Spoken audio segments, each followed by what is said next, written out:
Achou estranho o começo desse vídeo, né? Parecia que tinha alguma coisa faltando, ou seja, tinha alguma coisa estranha, né? É exatamente assim que uma pessoa com algum tipo de deficiência pode se sentir ao navegar num site ou num serviço na web que não se preocupou com questões de acessibilidade, ok? Então nesse vídeo eu proponho que façamos um exercício de empatia. Vamos nos colocar no lugar do outro, bacana? Se fosse comigo e se fosse com uma pessoa que eu gosto, por exemplo, eu quero acessar um site, um serviço na web e eu simplesmente não consigo utilizar aquele serviço porque eu possuo algum tipo de deficiência, seja uma deficiência visual, uma deficiência motora, etc. Bacana? Então nesse vídeo eu vou mostrar alguns erros que as pessoas podem cometer nos seus HTMLs que vão dificultar a acessibilidade, tá? Existem também alguns problemas no que tange ao CSS e ao JavaScript, mas nesse vídeo aqui eu vou focar simplesmente no HTML, legal? Os pontos que eu vou levantar aqui nesse vídeo com relação ao HTML, eles começam dos mais básicos para o mais avançado, tá? O último ponto que eu vou mostrar, eu acho que quase ninguém sabe disso, tá? Então, se você tiver curiosidade, fica comigo até o final. Fechado? Então vamos lá, simbora pro vídeo. Olá pessoal, tudo bom? Meu nome é Daniel e você está no canal Ser Front-End, onde eu falo basicamente de tecnologias voltado para quem está iniciando no mercado de programação web e também às vezes dou os meus pitacos sobre carreira.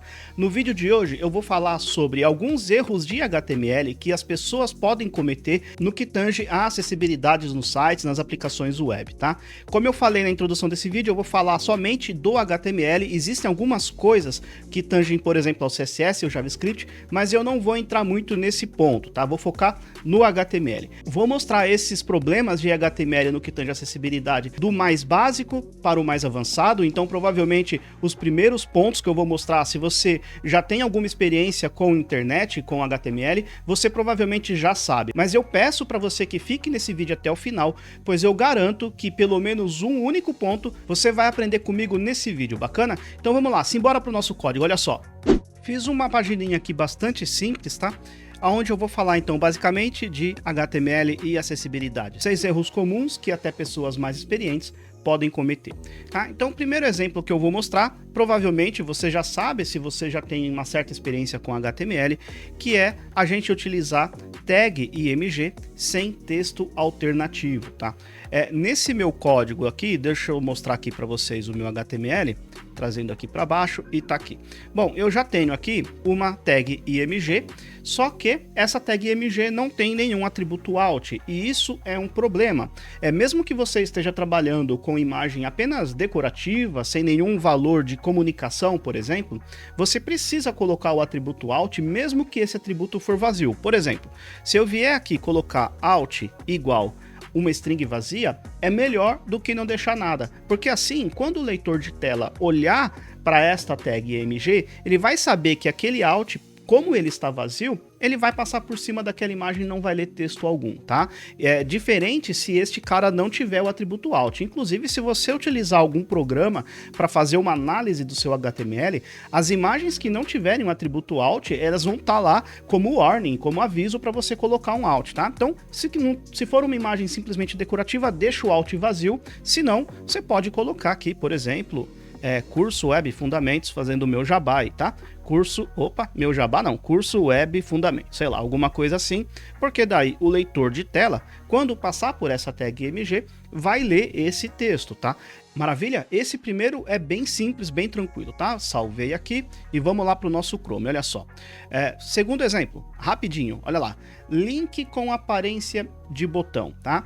Muitas pessoas podem fazer isso nos seus HTMLs e eu vou mostrar qual que é o problema, tá? Se eu abrir novamente aqui o nosso código, olha lá, eu tenho uma tag A com um href hashtag, tá? Por quê? Provavelmente a pessoa iria colocar um JavaScript para ficar monitorando lá o clique nesse botão, tá? Mas o problema é, a tag A e o atributo href, eles servem para criar âncora, simplesmente isso, pessoal. Não serve para criar, por exemplo, um elemento como se fosse um botão. Se você quiser um elemento como se fosse um botão, utiliza a tag button, é para isso que ela existe, tá? Então eu vou fazer essa troca aqui. Olha só, button, e vou trocar aqui no final, button, desse jeito. E aí, por ser um botão, ele não tem o href. Vou tirar esse cara, e como eu formatei utilizando a classe btn, se eu voltar para o meu Chrome, ele tá lá continua tudo funcionando. Apenas eu precisaria remover, né, alguns atributos que o meu botão herda, né? Digamos assim, ele tem por padrão, por exemplo, a border e tudo mais, tá? A gente poderia até colocar aqui no CSS, aqui na classe BTN, olha lá, por exemplo, um border none, sei lá. Tá? Desse jeito. E aí é a cargo do freguês aí, né? Utiliza conforme a sua necessidade. Mas o intuito é, se você precisa de um elemento que tem aparência de um botão e tem o comportamento de um botão, utilize a tag button, não a tag A, especialmente se a tag A tiver aquele H-hash. Agora, você pode utilizar um link com cara de botão, desde que esse fake botão seja um link para outra página. Aí faz sentido, tá? Não é porque a aparência dele é como se fosse de um botão que você não pode usar a tag A para isso. Você pode, desde que você tenha um atributo href preenchido para que quando o usuário clique naquele link com cara de botão, ele vá para uma outra página. É para isso que a tag A existe. Fechado, pessoal? Vamos lá. Próxima dica, exemplo 3. Não dependa de placeholder. Eu vejo muito formulário assim na web, pessoal. Vejo muito formulário assim na web e é um problema. Às vezes, quando eu tô preenchendo algum formulário que eu tenho que parar no meio do caminho, atender um telefone, falar com alguém no trabalho, eu volto pro formulário, eu não lembro mais o que é cada coisa, tá? Então, não dependa de placeholder, pelo amor de Deus, ou pelo amor do que você acredita. Aqui, eu vou colocar, por exemplo, a letra A, tá? Olha só, mudou ali, colocou a letra A e sumiu a minha indicação, sumiu. E-mail, mesma coisa, vou colocar a letra A e sumiu, tá? Eu não, sei lá, comecei a preencher e não coloquei o e-mail válido. Depois eu não lembro. Isso aqui é pior ainda em aparelhos móveis, né? Em aparelhos celulares, telemóveis, etc. Tá? Isso fica pior ainda. Então, não utilize placeholder para dizer qual que é o tipo de entrada de dados daquele input.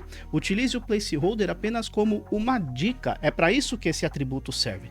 Então, se eu voltar no meu HTML, vamos aqui para baixo, olha só. Aqui não dependa de placeholder. O placeholder aqui é simplesmente uma dica. Por exemplo, digite seu user, um exemplo, tá? E aqui, por exemplo, eu poderia ter um label user desse jeito, tá? No e-mail, mesma coisa. Aqui, ó, placeholder e-mail, poderia colocar exemplo, nome, @gmail, sei lá, .com, tá? E aqui no label, que é para isso que ele serve, eu vou colocar e-mail. Salvei, vamos ver aqui no meu Chrome, e olha só como fica muito mais semântico, muito mais acessível. Se eu clicar aqui dentro do meu input e começar a digitar, colocar a letra A, ok, e se eu vier aqui colocar o e-mail, digitar a letra A, eu continuo sabendo o que é cada campo. Eles não foram escondidos de mim, tá? Eu continuo, mesmo que se eu parar hoje e continuar amanhã, quando eu olhar para esse formulário desse jeitinho que tá aqui, eu sei o que é o usuário e eu sei o que é o e-mail, tá? Então, não dependa do placeholder por questões de acessibilidade dos seus formulários, bacana? Esse aqui é o exemplo 3, então vamos para o exemplo 4. Textos maiúsculos, bem simples também, tá? Esse texto maiúsculo, ele foi escrito assim lá no meu HTML, olha só. Texto maiúsculo. Qual que é o problema disso? Que leitores de tela não sabem, podem fazer a leitura errada desse texto, tá? O texto maiúsculo é quando a gente tem alguma sigla, por exemplo, partido político ou empresas que são escritas em maiúsculas, aí sim você pode ter textos em maiúsculos. Caso contrário, coloque texto sempre em letras minúsculas, tá? Então vamos lá, poderia colocar aqui, ó, texto maiúsculo. E lá no meu HTML, lá no meu CSS, eu posso formatar esse H1 para que ele fique com letras maiúsculas. Só por uma questão de preguiça, eu vou colocar aqui, ó, style, text transform, uppercase. Simples assim, pessoal, tá? Então, o meu texto ele está escrito em minúsculo, mas com o CSS, na questão visual da coisa, eu coloco lá em letras maiúsculas. Mas o conteúdo continua sendo em letras minúsculas. Se eu salvar e testar no Chrome, tá lá, continua tudo funcionando. visualmente a mesma coisa, mas para o leitor de tela é bem diferente. Bacana? Próximo exemplo, exemplo 5. Expressão em inglês, né? Ou expressões em inglês. Qual que é o problema? Aqui eu peguei um textinho do site da MDN, onde ele fala aqui de CRUD, tá? Create, Read, Update, Delete. Qual que é o problema disso aqui? O problema é que lá no meu body eu tenho um lang PTBR, tá? O que eu estou dizendo para o agente de usuário? Que todo aquele conteúdo ele está escrito em português do Brasil. Porém, no meio do meu conteúdo, eu tenho um pequeno texto em inglês. Então seria de bom tom eu informar o agente de usuário que aquele pedacinho de texto, apesar dele estar dentro de um texto maior que está escrito em português, aquele pedacinho está escrito em inglês. Isso pode fazer com que o leitor de tela se comporte de maneira diferente quando ele olhar para esse cara daqui, tá bom? Então vamos vir aqui no meu HTML e vamos colocar dentro desse meu parênteses aqui uma spam. Olha só. Deixa eu dar um espaço aqui. Opa. Deixa eu escrever a tag. Olha lá. Spam. Opa. É difícil programar, escrever com um microfone na frente do meu teclado, né? O dia que eu tiver dinheiro, eu compro um microfone de lapela. Vai ser bem melhor. Inclusive, se você quiser me ajudar a comprar um microfone de lapela, curte aqui o vídeo, tá? Dá um like aí no vídeo, compartilha para mais pessoas. Quem sabe daqui uns 3 anos eu consigo comprar um microfone de lapela. Enquanto isso, tem que escrever com o microfone aqui na minha frente, não tem problema. Vamos lá. Coloquei uma spam e vou colocar um atributo, olha só, lang em US, desse jeito. Se eu salvar, visualmente ele vai estar exatamente a mesma coisa, mas para o leitor de tela ele está escrito semanticamente correto, tá? Eu estou informando para o agente de usuário, por exemplo, leitor de tela, o browser, etc., que aquele texto está escrito em inglês. Bacana? Esse então foi o exemplo 5, agora o último exemplo. Esse último exemplo, olha, eu vou falar, eu acho que 99% das pessoas que trabalham com desenvolvimento web não sabe disso. Então eu vou mostrar para vocês. Exemplo 6. Qual que é a questão aqui? Tabs sequenciais. Selecione um card. Coloquei ali alguns cardzinhos bem simples, poderia até colocar uma borda maior, não sei porque eu não fiz isso, mas tudo bem. Acho que dá para ver aí no vídeo, né? Vou fazer o seguinte, vou só colocar uma corzinha de background, olha só para a gente ver melhor. Background color, vou colocar um RGBA. Opa, tá vendo só? Falta o microfone de lapela, pessoal, me ajuda aí. Salvei. Ok, ficou horroroso, mas é isso aí. Muito bem, pessoal, então tá lá. Qual que é a ideia? A ideia é que quando eu clico, por exemplo, nesse card 3, ele tá me mostrando aqui embaixo o card de número 3 selecionado. Tem um JavaScript muito simples aqui, tá? É bem tranquilo, eu peguei no clique desse meu card, eu pego o valor desse meu text content do target do card clicado e coloco aqui numa spam dentro de output, bem tranquilo, tá? Muito bem, então temos isso. Agora, imagina o seguinte, existe alguma pessoa que tem uma certa deficiência motora e ela navega pelo teclado, então ela vai vir aqui e vai pressionar o tab do teclado, olha só, tô sem a mão do mouse, tô pressionando o tab do meu teclado, voltou lá para aquele botão, lá para cima, ok, veio para os meus inputs, ok, pressionar mais uma vez, aí eu saí, eu fui lá para cima no browser, depois eu fui lá para a URL do browser, selecionei a URL e voltei para o link, tá? Ou seja, aquele card lá de baixo, que ele deveria ser um elemento clicado, ele não é clicado via teclado, digamos assim, é impossível, o cara não alcança aquele elemento, tá? Repara, voltou para o browser, URL, voltou para os links. Então, para fazer esse cara ser selecionável, basta eu colocar o atributo tabIndex. Isso aqui até pode ser que você já saiba, mas tem um pequeno detalhe ainda. Olha só, fica comigo até o final. Eu vou vir aqui no meu HTML e nós vamos fazer o seguinte. Vou vir aqui e vou colocar, olha lá. Aliás, deixa eu selecionar tudo de uma vez. Com o Alt selecionado. E vou fazer assim, ó, tabIndex. E colocar umas aspas. Eu vejo muitas pessoas fazendo isso aqui que eu vou mostrar. Repara. 1, 2, 3, 4, 5, 6. Coloca esses caras em ordem sequencial. Por padrão, o Tab Index, por exemplo, aqueles links lá de cima, aqueles inputs, por padrão, ele tem o Tab Index 0, tá? Isso significa que, como eles têm o mesmo número de Tab Index por default, eles vão ser, digamos assim, selecionados via teclado na ordem que aparece no HTML. Bacana? Então todos eles são número 0. Números superiores, ou seja, 1, 2, 3 e por aí vai, eles vão ser acessados sequencialmente, exatamente nessa ordem. Se eu salvar esse cara, voltar para cá e pressionar Tab, olha lá, selecionei o card de número 1, Tab mais uma vez o número 2, eu não formatei o Focus aqui, tá? Por isso que eu não sei se tá dando para ver no vídeo, mas acredite que ele tá selecionado, ele tem uma bordinha branca ali. Então, ó, pressionando o Tab mais uma vez e por aí vai, tá? Eu estou pressionando o Tab mais uma vez e ele está seguindo aquela ordem. Se eu pressionar o Tab de novo, voltou para o link. Então, ó, link, depois vai para o comprar, depois vai para os dois inputs. Se eu pressionar Tab mais uma vez, foi lá para cima no browser, depois vai para aquele botãozinho do lado da URL, depois vai para a URL e depois vai para o card. Reparou? Então ele está colocando na frente até mesmo da seleção dos elementos do browser. Qual que é a ideia, pessoal? A ideia é que é o seguinte, você não precisa ter números sequenciais, tá? Isso não precisa ser assim.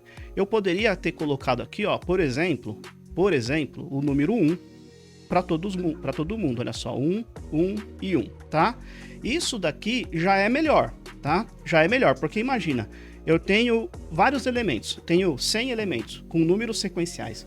Se amanhã eu precisar colocar um elemento no meio, eu vou ter que mudar aquele Tab Index e depois mudar todos os Tab Index que estão dali para baixo? Não faz muito sentido. Então isso aqui já é melhor, mas calma lá que dá para melhorar mais. Vou salvar e vamos testar. Vou pressionar o Tab, selecionei e aí ele continua na ordem que aparece no HTML, como a gente já sabia. Porém, aquele problema, ele continua, porque repara, o número 1 ele vem antes, né? Depois ele vai lá pro link, ou melhor, na verdade não. Na verdade eu vou subir aqui e vou clicar aqui em cima e vou pressionar o Tab. Agora sim, agora está correto. Selecionei os links, depois eu vou pro botão, pros dois inputs do formulário, depois fui pro browser, tá lá em cima, depois ali do lado da URL, selecionei a URL, mais um Tab e eu vou pro card, tá? Por quê? Porque ele está com Tab Index 1, ele vem depois de todos os Tab Index com padrão, que é o padrão, que são de número 0. Qual que é a ideia? Normalmente, Tab Index, a gente vai colocar o número 0. Por quê? Para ele obedecer a mesma ordem que aparece no HTML. Quer ver só? Repara a diferença. Vou vir aqui no meu HTML e vou colocar 0. Opa, não 01. 0 apenas. Desse jeito, tá? Deixa eu selecionar todos aqui. Assim, colocar 0.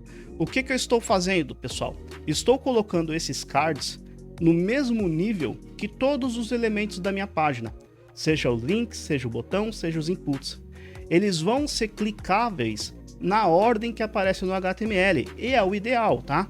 Se eu salvar esse código e testar no Chrome, eu vou voltar lá para cima, fazer igual eu fiz da outra vez. Vou voltar para cá, vou clicar aqui em cima só para eu desativar qualquer foco, tá? Deixa eu clicar aqui e é isso aí. Vou dar o Tab, olha lá. Vou dar o Tab várias vezes, exemplo 6, depois botão, depois input, depois o card, que é o ideal, concorda? É o ideal. Então vou vir aqui, ó, Tab, depois que ele terminou o meu HTML, ele vai dar foco nos elementos no browser. Então repara só, aquele botão lá em cima, depois do lado da URL, depois eu seleciono a URL e agora ele volta para o menu. Tá lá, voltou para o menu.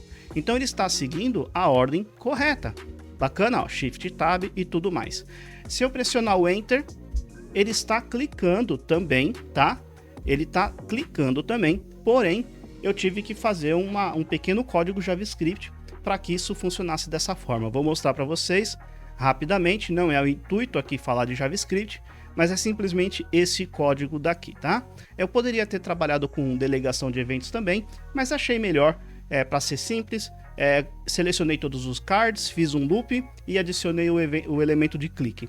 Depois eu adicionei um elemento de keyup e se for o número 13, que significa espaço, me desculpe, que significa Enter, ele simula aqui o clique naquele elemento. Então ele vai lá e força o clique naquele elemento. Bacana? Esse text content não está sozinho aqui não, ele está aqui em cima, olha só, ponto text content. Bacana? Então, JavaScript bem simples. Se você tem alguma dificuldade com esse JavaScript aqui, quiser aprender um pouco mais sobre JavaScript, convido a você conhecer o meu curso de JavaScript completo. Vou deixar o link na descrição. Se para você alguma coisa disso é novidade, é coisa de outro mundo, eu garanto para você que quando você fizer o curso de JavaScript completo e se dedicar, obviamente, não adianta só assistir os vídeos, mas precisa assim se dedicar, eu garanto que isso aqui você faz com um olho só, um olho fechado, à noite e em pé na chuva. Você vai fazer, fica tranquilo, tá? Mas como aqui o foco é HTML, eu não vou nem passar em detalhes esse JavaScript. Bacana? Inclusive, pessoal, esse é o mesmo comportamento, né, de clicar com o Enter do teclado, é o mesmo comportamento que eu tenho, por exemplo, nos links. Olha só, Tab, selecionei ali o exemplo 2, exemplo 3. Se eu pressionar o Enter, olha só, vou pressionar o Enter aqui, ele vai para aquela seção, ele navega de fato, tá? Então, ó, foi lá para os meus inputs e por aí vai. Ou seja, se eu pressionar, deixa eu selecionar aqui, por exemplo, o número 2, ele vai mudar aqui embaixo, colocar o número 2, tá? Então, opa, cliquei fora sem querer, Tab, Enter, olha lá, colocou o número 2. Bacana, pessoal? E aí, gostou do formato desse vídeo? Existem mais coisas que a gente pode fazer com HTML no que tange a acessibilidade, especialmente quando a gente fala de área, que eu nem mostrei aqui, tá? Aqui eu falei do HTML, aquele HTML que a gente escreve no dia a dia, tá? Existem mais coisas que a gente tem que se aprofundar quando o assunto é acessibilidade, mas se você fizer isso aqui que eu mostrei, já está bem na frente aí de muitos devs. Como eu falei também, existem outros assuntos que tangem a acessibilidade na parte do CSS e do JavaScript, mas o foco realmente aqui foi o HTML. Se você gostou desse vídeo, peço que dê o joinha para mim, comenta aqui embaixo se algum desses caras aqui você ainda não conhecia ou se você já conhecia todos, enfim, comenta aqui embaixo, eu vou adorar receber o feedback de vocês. E se possível, compartilhar esse vídeo e se não for inscrito, se inscreva no canal, assim você vai receber notificação de vídeos novos. Legal? Um forte abraço, até o próximo vídeo. Até lá!